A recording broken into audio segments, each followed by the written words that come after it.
হঠাৎ একদিন একটা নতুন ধরনের লোক এলো। মুগ্ধ দৃষ্টিতে চেয়ে রইল নিম গাছের দিকে। ছাল তুললে না, পাতা ছিললে না, ডালও ভাঙলে না। মুগ্ধ দৃষ্টিতে চেয়ে রইল শুধু। বলে উঠল, বাহ, কি সুন্দর পাতাগুলো, কি রূপ! থোকা থোকা ফুলেরই বা কি বাহার! এক ঝাঁক নক্ষত্র নেমে এসেছে যেন নীল আকাশ থেকে সবুজ সায়রে।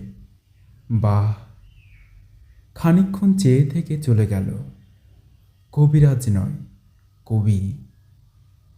নিম গাছটার ইচ্ছে করতে লাগলো লোকটার সঙ্গে চলে যায়, কিন্তু পারলে না। মাটির ভেতর শিকড় অনেক দূর চলে গেছে।